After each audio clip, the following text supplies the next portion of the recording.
el Señor va directo a Pedro y dice: Pedro, Satanás me ha pedido para zarandearte, ¿no? Y el Señor dice que Él dice: pero yo he rogado para que tu fe no falte, ¿no? Sabemos que dentro de la soberanía de Dios a veces hay procesos, hay tratos, hay cosas que están dentro del control de Dios, pero Dios nunca nos va a dar algo más pesado, una situación tan difícil que no podamos sobrellevar, sino siempre nos va a dar la salida. Seguramente Pedro, como cada uno de nosotros, tenemos un propósito dentro de los planes del Señor. Cada uno de nosotros tenemos ministerio. ¿Cuántos lo creen? Cada uno de nosotros tenemos una función dentro del cuerpo. Y seguramente que hay procesos que tenemos que pasar, porque pasamos de la niñez a la madurez. Cuando llegamos a Cristo, dice la Biblia, que somos niños, ¿no? Que necesitamos la leche espiritual no adulterada. Pero luego, cuando vamos pasando procesos, situaciones, zarandeos, cosas que no entendemos, conflictos, luchas, desiertos, son parte de un proceso que Dios está teniendo con nosotros para que nosotros alcancemos, diga conmigo, la madurez. Amén. Porque cuando nosotros alcanzamos la madurez, empezamos a funcionar correctamente dentro del cuerpo y empezamos a dar fruto para la gloria de Dios, pero también encontramos una profunda alegría y un profundo gozo de poder entender que todos tenemos algo especial dentro del cuerpo de Cristo y que tenemos una función diferente, pero que todos nos necesitamos. ¿Cuántos pueden decir amén? Que no hay llanero solitario, no hay una mano que se corta sola que dice yo hago la mía, o un pie que diga yo no aguanto al otro pie y me voy para el otro lado. Somos un cuerpo. ¿Cuántos dicen amén? Y todos tenemos una eficacia dentro del ministerio que Dios nos dio, ¿no? Aún dice la palabra, hablando de los 5 ministerios, ¿no? que están para edificación, ¿no? Entonces, sabiendo que el Señor sabe todas las cosas de antemano, más allá de que Pedro era un hombre impulsivo, era un hombre del vulgo, un hombre sencillo, un hombre de trabajo, un hombre quizás bruto, un hombre que no vestía vestiduras reales, pero tenía un corazón que Dios iba a transformar de tal manera que iba a ser un hombre realmente efectivo para el reino. Diga conmigo, efectivo para el reino. Entonces el Señor, dentro de su cuidado, viendo que Pedro todavía tenía una soberbia, tenía una autosuficiencia, era un hombre con mucha fuerza física, agarrando las redes y luchando en las tormentas, era un hombre que se sentía como invencible, aún decía las cosas de corazón, porque cuando vinieron ahí a apresar al Señor Jesús, el primero que, como dirían los chicos, que saltó fue ahí Pedro, sacó la espada, le cortó la oreja a Malco, y era un tipo valiente, era un tipo intrépido, un tipo metedor, pero un tipo que tenía que ser transformado, su carácter tenía que ser transformado, porque cuando vemos allí los últimos capítulos de Juan, el Señor le encomienda la iglesia, ¿no? Le dice: Pedro, me amas, apacienta mis corderos, apacienta mis ovejas. Él iba a tener un corazón de pastor, él iba a tener un corazón humilde, él iba a tener un corazón tierno, él iba a ser una persona con una humildad notable, pero necesitó pasar todo ese proceso que fue permitido por Dios, pero que Dios estaba trabajando sobre él. Y entonces, como él era intrépido, él dice: yo, Señor, no te voy a negar, yo no te voy a abandonar. Pero fíjese lo que dice aquí el texto, ¿no? Dice 22:31, dijo también el Señor: Simón, Simón, he aquí Satanás os ha pedido para zarandearos como al trigo, pero yo he rogado por ti que tu fe no falte, y tú, una vez vuelto, confirma a tus hermanos. Y fíjese lo que le dijo Pedro. Él le dijo: Señor, dispuesto estoy a ir contigo no solo a la cárcel, sino también a la muerte, ¿no? Digamos, él era medio osado, dijo, yo estoy dispuesto a ir a la cárcel y también a la muerte, ¿no? Pero el Señor, sabiendo todas las cosas de antemano, ¿cuántos pueden entender que el Señor ya sabe todo lo que nos va a pasar? ¿Cuántos saben esto? Él tiene el control de todo, y si nosotros somos dóciles, Dios nos lleva al propósito. Si nosotros somos rebeldes, Dios nos tiene en el horno o permite que seamos zarandeados para que esa rebeldía, para que esa rebelión, para que esa autosuficiencia, para que ese orgullo, para que ese yo muera. Porque si el grano de trigo no cae y muere, no puede dar fruto. Amén. ¿Y a qué tenemos que morir? A la carne, al yo puedo, al yo soy más que aquel, al yo y a esa independencia que decimos, bueno, pero yo puedo, soy inteligente, tengo un buen trabajo, soy joven, tengo fuerza física, soy una persona que tengo un intelecto bueno, pero el Señor quiere derribar todo eso para que seamos dependientes de Él. ¿Cuántos dicen amén? Diga conmigo, dependientes de Él. Amén. Entonces para eso tiene que procesarnos. Pero algo que le dijo, no, yo he rogado para que tu fe no falte. Amén. Por eso es importante que más allá del proceso que estemos pasando, que estés pasando, el Señor siempre está rogando, Él está intercediendo. Es maravilloso, yo me gozo y me alegro y me siento tan acompañado cuando alguien intercede por mí o alguien ora por mí, porque me siento sostenido por las manos del Señor. Pero qué glorioso, hermano, que podamos saber también que no solo que hay alguien que ora por nosotros, sino que el Señor intercede por nosotros para que nuestra fe no se debilite. Amén. ¿Por qué? Porque cuando vienen los momentos difíciles, los momentos donde el Señor nos saca los bastones y tenemos que depender de Él, lo tenemos solamente a Él. Y entonces ahí Dios nos fortalece a través de su Espíritu. Por eso necesitamos entender que no nos va a dar una prueba, una situación que no la podamos sobrellevar. El Señor nos va a dar la salida, y si aún nos acontece algo inesperado, seguramente nos va a ayudar para bien. ¿Cuántos lo creen? Vamos a sacar un provecho, vamos a entender más a la gente, vamos a tener más humildad, vamos a ser más sensible con el que necesita, vamos a mirar con amor a todos sin juzgar a los demás. Entonces a veces tenemos que ser procesados, y el Señor le dijo, yo he rogado que tu fe no falte, y luego confirma a tus hermanos. Y Él le prometió, ¿no? Le prometió algo el Señor, ¿no? Hizo promesa. ¿Cuánto quizás de nosotros hemos hecho promesas, ¿no? Y uno ha escuchado y después no la cumplimos. Y dice, si usted quiere anotar, o si se puede ver en el proyector, Eclesiastés 5:4. Eclesiastés 5:4 dice que cuando haces promesas al Señor, no tardes en cumplirla. Amén. Porque el Señor no se agrada de aquellos que no cumplen las promesas, sino que si nosotros prometemos algo al Señor, tenemos que cumplirlo. ¿Cuántos dicen amén? Pero ¿cuántas veces hemos hecho promesas? Señor, cuando nos bautizamos, Señor, yo te voy a seguir, te voy a servir hasta la muerte. Y de repente en la primer prueba, en el primer roce con el hermano, no le gustó la cara del pastor o qué sé yo, cualquier otra cosa, ya largaron todo. Y ahí una promesa queda, ¿no? Oh Señor, estoy en la miseria, en la pobreza, pero sé que tú me vas a prosperar y cuando tú me prosperes, yo voy a bendecir la obra. Ni diezma el tipo. Dios lo rebendijo, le dio un trabajo, pero tremendo, ni diezma, ni ofrenda, nada. Y a veces promesas, Señor, ahora sí, este año, yo cuando comenzamos el año, este año me voy a meter en mi cuarto y voy a orar y Dios me va a guiar y voy a ser fructífero y voy a trabajar en la obra. Y de repente, en todo el año, la silla casi tiene nuestro modelo, no estamos modelados, la silla tiene nuestro cuerpo de tanto que estamos sentados, ¿no? Promesa. No sé si está ahí está. Cuando a Dios haces promesa, no tardes en cumplirla, porque el que no se complace, dice, porque Él, el Señor, no se complace en los insensatos, cumple lo que prometes. Amén. Otra gente dice, Señor, yo si tengo un trabajo que gano 300.000 o que estaba orando por algo, o 200.000, compro las iglesias compro la silla de las iglesias. Y de repente tiene un buen trabajo, ni una banqueta compró, ¿no?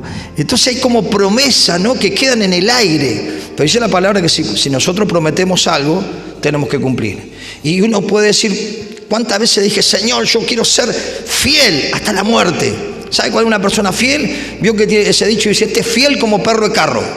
Y vio que el perrito anda atrás del carro y el tipo y lo patea y el perro sigue, ¿no? Fiel, donde te pongan a limpiar sillas, fiel, te ponen a cuidar las plantas, fiel, hasta que el Señor me mueva a otro lugar. Esa fidelidad Dios está necesitando de la iglesia en este tiempo, porque hay un zarandeo general, ¿no? Hoy en la sociedad, pero es importante que nosotros estemos fortalecidos en la fe y que estemos también orando unos por otros, amén, para que nuestra fe no se debilite frente a las circunstancias. Recuerde que Juan el Bautista tuvo una crisis tan grande que dijo, ¿es este el que ha de venir o esperaremos a otro? Digamos, le agarró como la crisis y entonces dijeron, el Señor le mandó a decir, los ciegos ven, los cojos andan, los leprosos son limpiados, soy yo, le dijo Jesús. Pero él se había debilitado y en este tiempo tenemos que fortalecernos en la fe. ¿Cuántos dicen amén?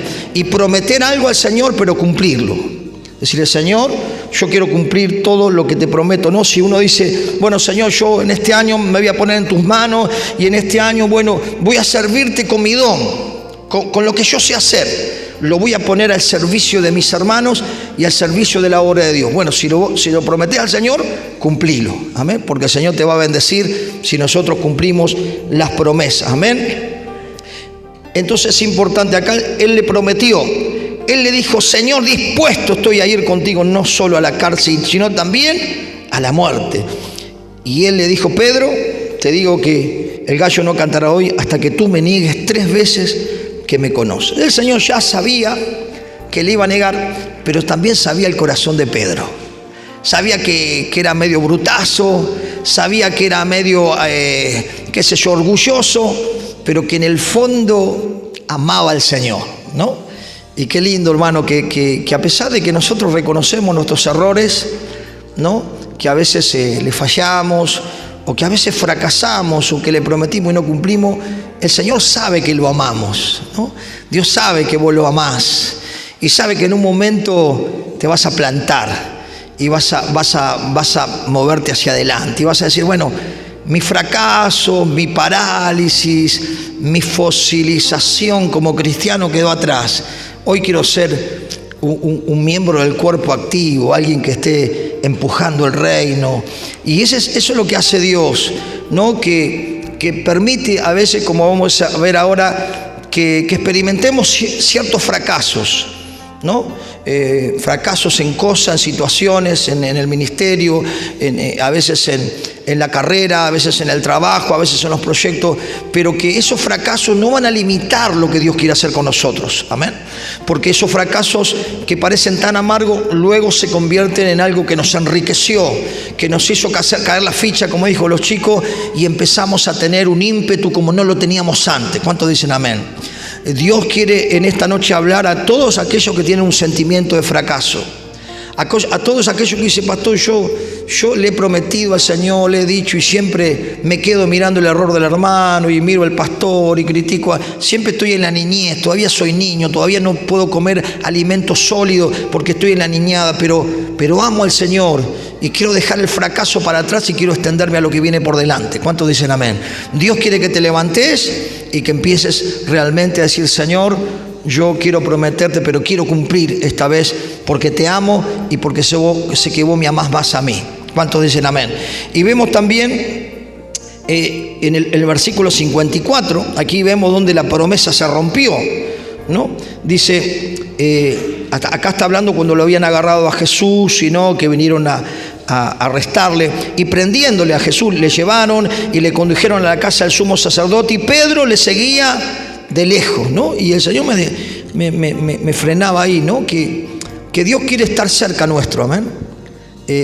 Dios quiere estar cerca nuestro, pero nosotros tenemos que decir estar cerca de Él, amén. Fíjese que las multitudes solamente buscaban los beneficios de Jesús, que lo alimentara, que lo sanara, que lo prosperara, que lo ayudara. Ellos eran los que seguían de lejos, las multitudes, pero los discípulos eran los que querían estar cerca, ¿no? En este caso, de alguna manera debilitado, porque si usted mira versículos anteriores, en medio de orar dormían, ¿no? Y entonces el Señor dijo, orad para no entrar en tentación, ¿no? Necesitamos saber que como cristianos necesitamos una vida de oración, una vida de comunión, porque si no, no podemos avanzar en las cosas del Señor, porque nos frenamos, nos debilitamos y empezamos a cometer errores. Pero dice que le seguía de lejos. ¿Y cuánta gente le gusta las alabanzas, le gusta escuchar la palabra, le gusta recibir milagro, pero no están dispuestos a estar cerca del Señor, sino que le miran de lejos? Yo observo, pero Dios quiere que estemos cerca de Él, porque Dios quiere que tengamos íntima comunión. Y aquí Pedro le seguía de lejos. Ya vemos cómo él empezó a decaer. Cuando uno decae, no decae un día para el otro. Diga conmigo, va decayendo de a poco. Amén. Aflojó en la oración, se pasó en palabras, digamos, en su propia vanidad, en su propio ego, queriendo quizás resaltar con los demás discípulos, aunque el Señor ya le había hablado en versículos anteriores que no compitan, que esto no es cuestión de competencia, sino es cuestión de servicio, que el Señor no nos llamó a que nos sirvan, sino a servir, como Él dio el ejemplo. Entonces vemos que en el versículo que sigue dice el 55, y habiendo ellos encendido el fuego en medio del patio, se sentaron alrededor, y Pedro se sentó también entre ellos. Pero una criada, al verle sentado al fuego, se fijó en él y dijo también, este estaba con él. Pero él lo negó, diciendo, mujer, no lo conozco. Un poco después, viendo otro, dijo, ¿tú también eres de ellos? Pedro dijo, hombre, no lo soy. Cuando una hora después otro afirmaba diciendo, verdaderamente también este estaba con él, porque es Galileo. Y Pedro dijo, hombre, no sé lo que dices. Y enseguida, mientras él todavía hablaba, el gallo cantó. Y entonces, vuelto el Señor, miró a Pedro, y Pedro se acordó del Señor, que le había dicho, antes que el gallo cante, me negarás 3 veces. Y escucha el 62, que es un versículo que me impactó. Pedro, saliendo fuera, lloró amargamente. ¡Wow! Pedro, saliendo fuera, lloró amargamente. Su dolor fue tan profundo, fue tan sincero, fue que reconoció su error, reconoció su fracaso, reconoció que le había fallado, que ya el Señor se lo había dicho, pero orgulloso, él dijo, no, yo no te voy a negar. Pero esa amargura, ese arrepentimiento hizo un clic, hizo una bisagra para que ese Pedro arrebatado, ese Pedro que fracasó, confiándole, quizás fallándole al Señor, luego se convirtiera en un Pedro transformado. ¿Por qué? Porque hubo un real arrepentimiento. Amén. Cuando hay un real arrepentimiento, cuando reconocemos que quizás tenemos años en el Señor y siempre estamos con la misma niñez de mirando el defecto del otro, que no me gusta el color de las columnas, que me gustaría que canten 5 coros en vez de 3, y esas chiquilinadas, necesitamos reconocer, arrepentirnos para encontrar una nueva oportunidad de realmente de afirmarnos en Él, de estar cerca de Él, de dar fruto y de extendernos para que el propósito se cumpla en nosotros. ¿Cuántos pueden entender esto? Y me dicen amén. Gloria a Dios, que el Señor nos ayude.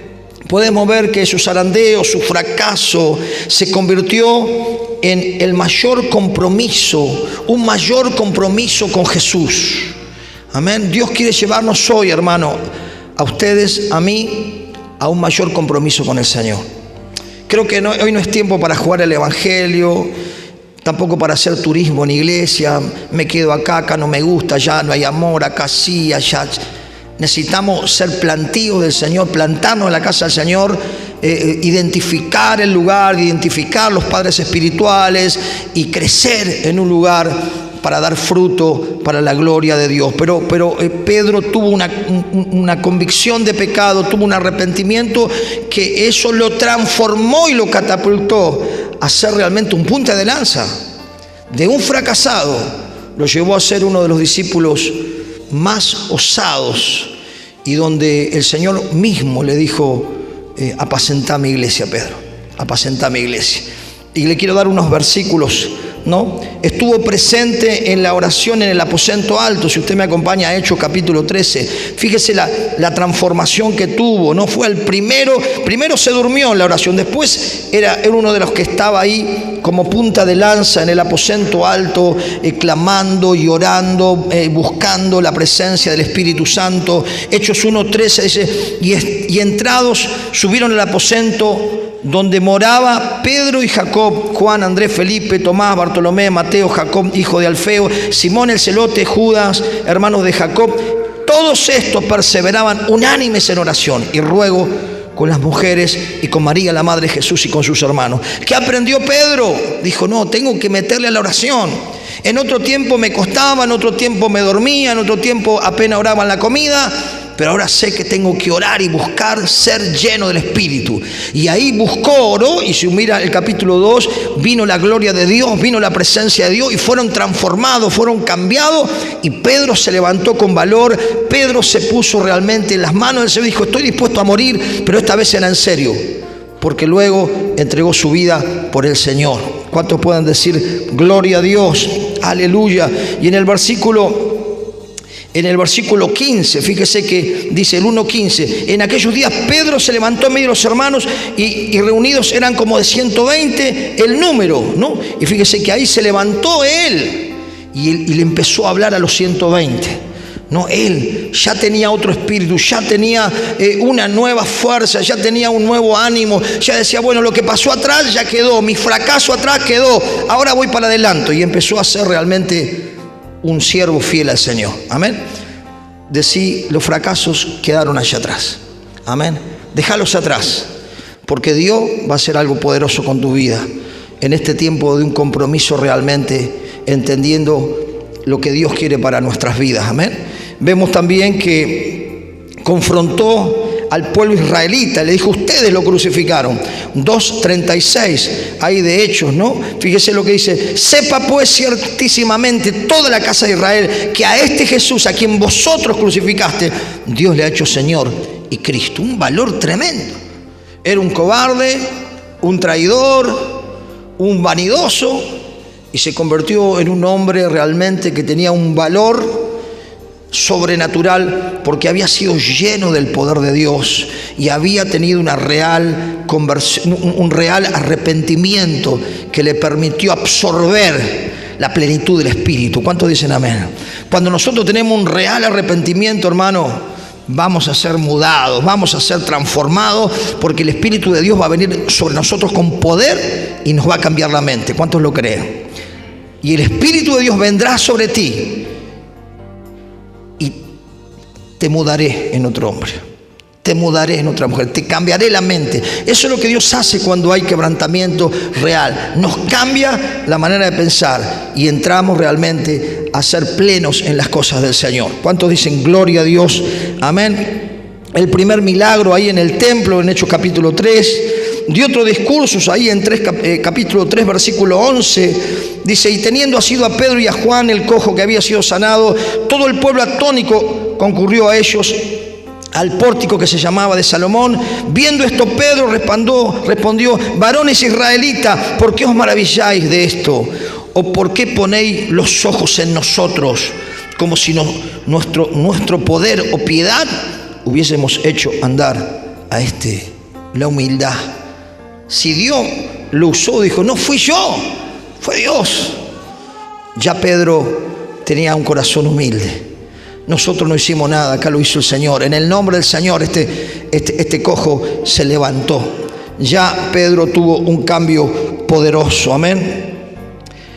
Cuando negamos al Señor, hermano, cuando no damos testimonio, cuando no hablamos de Jesús, cuando no realmente somos discípulos de Él y solamente somos simpatizantes que miran de lejos y que solamente observan a los otros, y en ocasiones para cuestionar al que trabaja, porque vio el que no trabaja que hace cuestión al que trabaja.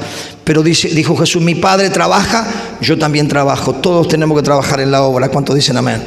Por eso nos gozamos en el Señor en este tiempo, porque creemos que la iglesia va a estar involucrada en un movimiento cada vez mayor de alcanzar a los perdidos, de alcanzar a los que no conocen a Jesús, porque tenemos que dejar los fracasos atrás y tenemos que recibir del Espíritu y convertirnos como lo hizo Pedro después de un llanto amargo, después de haber dicho: Señor, cuánto tiempo perdí, cuántos años dando vuelta como Israel allí en Egipto. Ahora, Señor, ahora contá conmigo, ahora heme aquí, ahora, Señor, yo me dispongo, pongo mi vida, mis talentos, mis dones, mi dinero, mi hogar, mi auto, lo que tengo es tuyo, porque, Señor, he decidido realmente seguirte con toda mi alma. ¿Cuántos pueden decir amén? Yo creo que hay muchas personas que van a tomar esta decisión en esta noche. Decirle: Señor, yo ya no miro para atrás, ya no me voy a arrastrar los fracasos. Yo sé que del fracaso se va a convertir en grandes victorias, porque ahora no voy a estar solo, sino que tu presencia estará conmigo y me dará descanso. Gloria a Dios, damos gracias al Señor. Gloria a Dios. Dios quiere que, hermanos, estemos cerca. Dios quiere que más que nunca tengamos comunión con Él y con nuestros hermanos. ¿Por qué? Porque viene un tiempo diferente. Más allá de lo que está pasando, Dios se va a glorificar en este tiempo. Y Dios está esperando de la iglesia, que es la luz de este mundo, que brille y que dé testimonio de que Cristo sigue vivo, que Él está vivo, y que todo aquel que le recibe realmente encuentra que su vacío es llenado, encuentra la paz, encuentra la alegría, porque solo Cristo puede hacer al hombre feliz. ¿Cuántos dicen amén?